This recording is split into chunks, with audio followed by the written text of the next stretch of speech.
ಓಂ ಶಾಂತಿ. ವಾಣಿ date 19/8/2025. ಪ್ರಾತಃ ಮುರಳಿ. ಓಂ ಶಾಂತಿ. ಬಾಪ್ ದಾದಾ ಮಧುಬನ. ಮಧುರ ಮಕ್ಕಳೇ,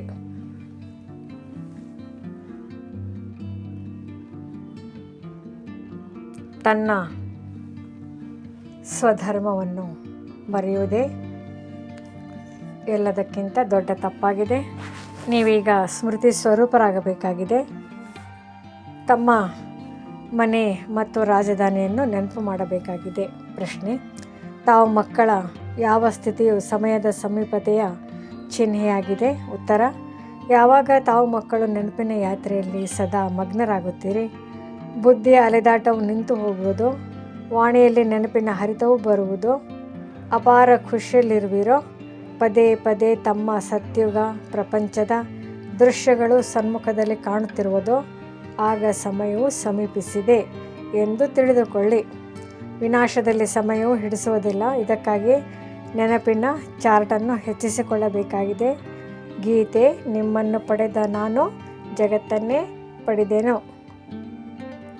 ಧಾರಣೆಗಾಗಿ ಮುಖ್ಯ ಸಾರ: ಸದಾ ಇದೇ ನಶೆಯಲ್ಲಿರಿ.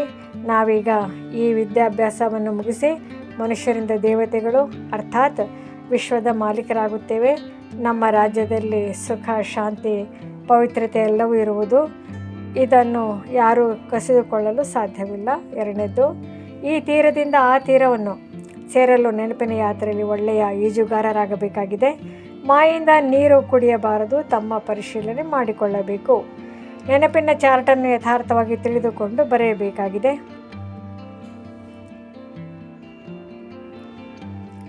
ವರದಾನ: ಪುರುಷಾರ್ಥ ಮತ್ತು ಪ್ರಾರಬ್ಧದ ಲೆಕ್ಕಾಚಾರವನ್ನು ತಿಳಿದು ತೀವ್ರಗತಿಯಿಂದ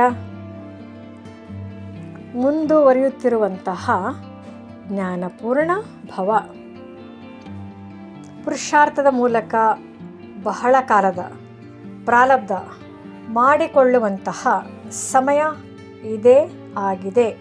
ಆದ್ದರಿಂದ ಜ್ಞಾನಪೂರ್ಣರಾಗಿ ತೀವ್ರಗತಿಯಿಂದ ಮುಂದುವರಿಯಿರಿ. ಇದರಲ್ಲಿ ಎಂದೂ ಹೀಗೆ ಯೋಚಿಸಬೇಡಿ: ಇಂದಿಲ್ಲದಿದ್ದರೆ ನಾಳೆಯಾದರೂ ಬದಲಾಗಿ ಬಿಡುವೆ. ಅದಕ್ಕೆ ಹುಡುಗಾಟಿಕೆ ಸಾಧಾರಣ ಪುರುಷಾರ್ಥ ನೋಡುತ್ತಾ ಕೇಳುತ್ತಾ ಇದ್ದರೂ ಸಹ ಎಕ್ಸ್ಟ್ರಾ ಸಹಾಯದಿಂದ ಎಕ್ಸ್ಟ್ರಾ ಮಾರ್ಕ್ಸನ್ನು ಕೊಟ್ಟು ಮುಂದುವರಿಸುತ್ತಿದ್ದಾರೆ. ಆದ್ದರಿಂದ ಜ್ಞಾನಪೂರ್ಣರಾಗಿ ಸಾಹಸ ಮತ್ತು ಸಹಾಯದ ವಿಶೇಷ ವರದಾನದ ಲಾಭ ಪಡೆಯಿರಿ. ಸ್ಲೋಗನ್: ಪ್ರಕೃತಿಗೆ ದಾಸ ಆಗುವವರೇ ಉದಾಸರಾಗುತ್ತಾರೆ. ಆದ್ದರಿಂದ ಪ್ರಕೃತಿ ಜೀತ್ ಆಗಿ. ಅವ್ಯಕ್ತ ಸೂಚನೆ: ಸಹಜಯೋಗಿ ಆಗಬೇಕೆಂದರೆ ಪರಮಾತ್ಮನ ಪ್ರೀತಿಯ ಅನುಭವಿಯಾಗಿರಿ.